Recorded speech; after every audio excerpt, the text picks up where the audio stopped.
When I started out in entrepreneurship, I was recommended one book most of all to read to streamline my journey. And that book was called The E-Myth Revisited: Why Most Small Businesses Don't Work and What to Do About It by Michael Gerber. Since 1995, this book has been celebrated as a way to help small businesses be more effective, including Ali Abdaal's YouTube business, which he credits this book from getting him from a smaller business to over $1 million in revenue. But is the E-Myth a myth? What are the lessons from the book, and does it pertain to your business? Let's dive in.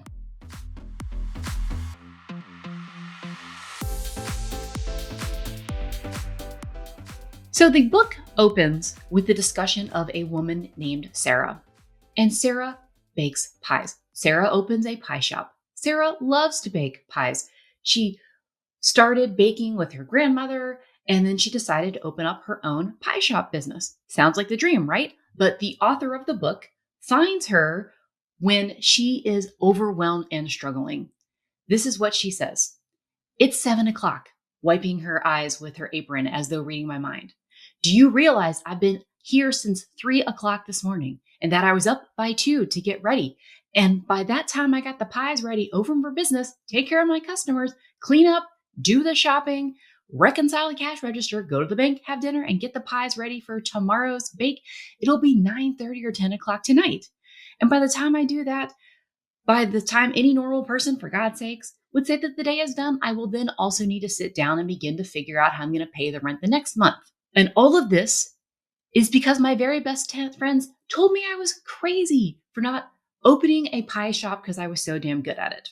Many of us want to break free of the corporate grind, wanted to have some more flexibility, or were good at something and wanted to get paid for it. So you decided to strike out on your own and build a business around the thing that you love. You'll never work a day in your life if you're doing what you love, right? That's what the axiom says. But this is the trap of many entrepreneurs. We got into business to do the thing we love, and then it turns out we're doing that plus everything else, and we grow to resent having a business at all. So the E-Myth is the book that really talks to entrepreneurs who find themselves in this situation and what to do about it. The premise of the book is that there are 3 key lessons. The first lesson is that there are really 3 personalities in your business: the technician, the manager, and the entrepreneur. And that we started our businesses to be technicians. But if we don't master all 3 of these skills, we are going to struggle. The technician does the work. This is the doer, the tinkerer. They do the work that needs to get done in the business to create the money. So if you are a coach, if you are a consultant, if you are a creator, if you sell courses, this is creating the course, advising your clients, doing the bookkeeping for your clients, or doing podcast production, or doing marketing, or doing whatever it is you do for your clients, or creating the courses that will generate the money. That's the technician's work. That's the work we started to do in the first place. Like, I want to be a coach, so I want to coach. I want to be a consultant. I want to advise. So that's the technician work. The entrepreneur creates the vision of the business. They are, as the book says, the innovator, the grand strategist, the creator of new methods for penetrating or creating new markets. They're the ones with the vision. If you're going to be a life coach, who are you going to sell to? How are you going to get your work out in the world? How will you build authority? This is the entrepreneur's realm. And then the final role is the manager. They turn chaos into order. They create and run processes and systems. Without the manager, there would be no planning, no order, no predictability. The manager is in fact the one who runs after the entrepreneur to clean up the mess. So when you're thinking about the as the technician, you want to coach. You just wish you could coach your clients. Well, the entrepreneur is thinking about, how am I going to get new clients? And the manager is running after the entrepreneur and the technician to say, all right, here's the things that we have to do in the business in order to get the new clients, to send them the invoices in order so that the technician can do the work they love to do. So most of us start off as technicians, and then we get frustrated when one of 2 things happens. So 1, we can't spend the time doing the work we actually set out to do because we have to do everything else. Or 2, we're not making enough money because we're only focused on doing the work. And then we're not bringing in enough business. We're not loving on our entrepreneur and manager types because we aren't focused on the other things required to make a business. So the E Myth says we have to balance these three roles in our business. The entrepreneur forges ahead, new areas of interest, new marketing campaigns, new ideas. The manager solidifies the operations, the business building work, business running work, and the technician will be delivering with clients or doing the work. P.S. The E Myth says that this can only be balanced by an incredibly competent individual. More on this later. So the E Myth says that there are three roles we have to play. I totally buy into this premise. The second lesson is that there are three stages to building your business, and every entrepreneur starts at the first stage, which is infancy. You are the business. You are having to do it all. The owner and the technician are the same thing. And as you start to grow, because you're doing it all, because it's just you, balls are starting to get dropped, and you realize that not every customer is getting a consistent experience with consistent results. That stage one is infancy, and that's where we all start. Stage two is adolescence. In adolescence, you get some help with the doing. And depending on your skill at being a manager and entrepreneur, you either decide to keep growing, sometimes growing with chaos, because with more cash and more sales comes more balls being dropped. There's just more of it. Or sometimes you say, I don't want to do this manager stuff. I just want to go back to working for myself. P.S. The E Myth says that going back to work for yourself is just waiting for the business to eventually exit, die, because it all relies on you. I have something to say about that. But then the third stage is business maturity, where the owner and the business are separate. The business can operate seamlessly without you. I totally agree that those are the three stages we go through: doing it all yourself and not having any structure, figuring out what's going to work and growing fast, and then having systems and structures in order to grow sustainably. And the way it does that is by lesson 3. And lesson 3 is growing through systems. So in the book, the goal is to remove any results generated by people and have those generated by systems. The concept is if you remove any person-dependent activities, then output remains consistent and can be produced by any person, meaning you can step out of the technical work and get consistent results. So at minimum, this is just creating processes and standard operating procedures. This is, what do I do in the business? How can I write that down? And how can I have someone else who's not me execute on this? And I love systems. But in the E-Myth, what you realize is that the ultimate business prescription for this book is actually called the turnkey model. Essentially, this book was written in 1995, and it's suggesting that you turn your business into a franchise that's kind of plug and play, where you can put any operator in and the business can run and get consistent results. And yes, if you are going to run a business that is meant for scale, this is the action you have to do. It can't be dependent on the owner. It can't be dependent on any people. It has to be something that could be replicated, as the book says. It has to be replicated 5,000 times and get 5,000 consistent results. But this is where I think the E-Myth goes wrong and may not be applicable to your business. So one, the book tells you you can't be a technician and own a business. And here's an excerpt from the book. What Sarah says is, I guess I still don't get it. What's wrong with being a technician?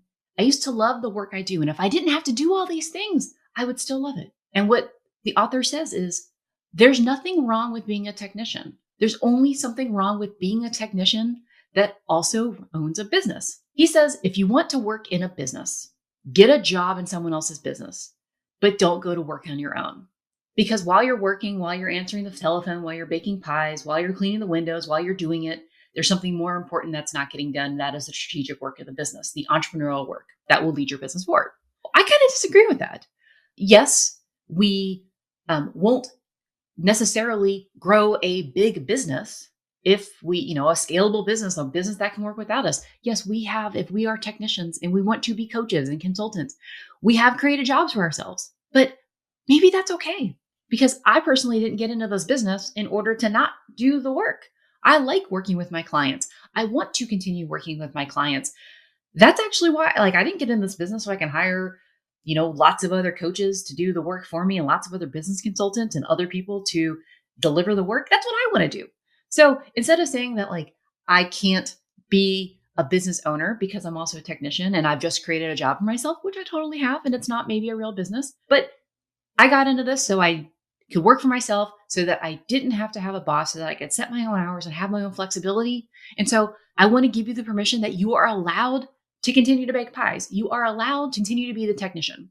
That does mean that in implications, we have to talk about balancing the rest of the roles of the business. You cannot be a technician that owns a business and ignore the other two roles in your business. That's not an option, but you can still do the work you love to do in the business, just recognizing that there comes with trade-offs. So theory 2 is that this system can be operated at the lowest level of skill. So in the book, the franchise model he highlights is McDonald's, where you walk into a McDonald's and it's not a fancy chef that's operating and cooking your food. It's someone with a very precise recipe and prescription, and it's a system to deliver consistent results. And so the book says the model will be operated by people with the lowest level of skill. That doesn't mean low skill, but it's the lowest level of skill. Because if your model depends on highly skilled people, it's going to be impossible to replicate because such people are at a premium in the marketplace. And then also, he says that the model will provide a uniformly predictable service to the customer. While the business must look orderly, it is not sufficient. The business must act orderly. It must do things in a predictable, uniform way. I am a human being, and yes, sometimes I want to make sure every client gets exceptional service. But also, as a soloist or as someone who's running my expertise business, I can bring my skill to my clients. I can actually make it not predictable. Not every client needs the exact same amount of service. Not every client needs it to be predictable. Not every service I offer needs to be able to be replicated at scale. I want to be able to meet and adapt to my client needs. I want to be able to launch something brand new. I want to be able to incorporate some novelty and things that are not predictable in my business. Now, I don't want anyone to ever have a bad experience, so I need minimum quality standards. I need systems and structures to make sure every client is well taken care of at the level that meets them. But this also provides me and my business flexibility to meet my clients where they are and use the skills I have. So that's point 2. Point 3 is it's all about building systems that scale. But you might not want to scale.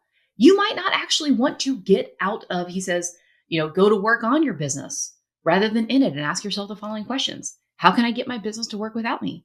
How can I get my people to work without my constant interference? How can I own my business and still be free of it? But if that's not what you want, then the prescriptions in this book are not for you. I don't want this business to operate without me. I don't intend to make this a saleable asset. Maybe someday long term, and that's when I'll think about that.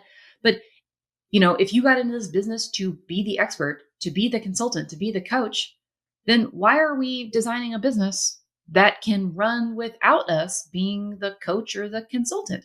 Now, that doesn't mean we don't want some things in our business to run without us without interference. Maybe we want our marketing to run without us. Maybe we want our accounting and our bookkeeping to run without us. But that doesn't mean we have to step out of doing the work that actually we wanted to do in the first place and turn into being entrepreneurs and managers when we might just want to be technicians. And it is okay to be a technician and have a technician-based business. Again, as long as we heed the rest of the lessons. So how can we heed lessons 1, 2, and 3, which is 3 roles, the 3 stages of growth, and using systems in order to help us grow more sustainably? How can we do that without losing the essence of the business we want to have? This is where I have 3 concepts for you. 3, 3, and 3. Shockingly, there's a system here. So 1 is we need to think about time management for soloists. If you are spending all of your time being the technician and doing and delivering work for your clients, you're never going to be able to get out of the chaos of infancy. You're never going to be able to build assets and things that help your business run without you. So we do need to acknowledge that the 3 roles, the technician, the manager, and the entrepreneur, are actually mirrored in a time management philosophy, which is 50% of your time delivering results, technician work, 30% of the time running business systems, the business operation systems that keep clients coming in and keep bills being paid and keep things being scheduled. That's manager work. And then 20% of the time building the systems, which is the entrepreneurial work. So if your business model requires that you spend more than 50% of your time delivering with clients, we need to talk about your business model. So step 1, think about time management for soloists and how can we architect a business model that allows you to embrace your inner manager and your entrepreneur. The second one, again, is your business model. So you can scale in different ways now that again, you're not selling pies in this case. You're selling your knowledge, which means that you can set up a business model where you can reach lots and lots of people without having to necessarily spend more and more of your time. So this is where the business model comes in. It's calling fractionalizing yourself or fractionalizing access to your knowledge. Maybe you have a community. Maybe you have courses. Maybe you have, again, more creator style business model that allows you to decouple your live time from the money and results you make. There's a lot of seemingly one person businesses making millions of dollars with a really lean team. You may not need more than that. You may not need an empire. You may just want to pay your bills, have flexibility, and enjoy your life. So lesson 2, think about your business model and how that scales. And then lesson 3 is, okay, maybe you want to be the technician, but why can't Sarah bake pies? And I'm thinking about the TV show called The Bear, where you have the chef, the executive chef, and the executive chef is thinking about new recipes and things like that. But this person has hired a customer service manager to handle front end. They've hired a prep chef because some of the things in your business can be automated and systematized and don't rely on creativity. Like chopping onions, for example, in a restaurant can be systematized and structured. But creating the recipes, that's all on you and your artistry. So in this case, why can't we think about different parts of our business and say, I'm going to hire a manager to help me stay organized. I'm going to hire a strategy coach or a business consultant or a financial supports partners that can help me be the entrepreneur. Instead of saying I need to be removed from technician work so I can be a manager and entrepreneur, what about if I hire a manager? And I even hire an entrepreneur that manages that manager. And in the knowledge economy, you don't need someone full-time in your business like maybe Sarah would to bake pies. You need someone that can maybe come in a little bit of the time, maybe like supplement that 20% building the business systems time and help you get started. But if you got into this business to do the work you love to do, instead of systematizing your way out of the work you love to do, systematize your way into freeing up time, space to do the work you love to do better. That means creating internal systems for how you deliver results for your clients so that you are getting more predictable results, but still getting to deliver the work. Create systems for marketing, for sales, so that you have inbound clients coming to you without having to figure out where they're going to come from all the time. You can put systems in place that free up your time, that generate a consistent experience, that allow you to bring on people to help you without giving up the work that you love, without stepping away from the technician work. So this is my book, The E-Myth. If you are trying to build a business that sells products, that is really scalable with something that you want to replicate, as the book says, 5,000 times. Like if you can produce the same result 5,000 times, it's ready to franchise. If you want to franchise, the philosophies in this book are 100% right for you. If you want to really scale beyond you, these principles are 100% right. But if you want to build a business where you get to do the work you love to do, and you want to stay doing that technician role, the principles apply, but the ultimate lessons are a little different.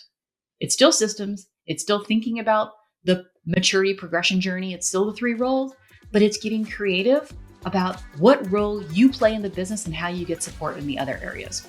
So overall, the book, solid read, but again, understand whether or not the ultimate goal of building a turnkey business is the right goal for you. So I'd love to hear your perspectives and get your comments on this book. If you'd like to learn more about the time management, I've linked a post in the description that talks about the 3 ways that we should spend our time and the 6 systems that you want to think about in order to reclaim back your time and systematize your business. Look forward to hearing your thoughts. Make sure to like, subscribe, and let me know what you think.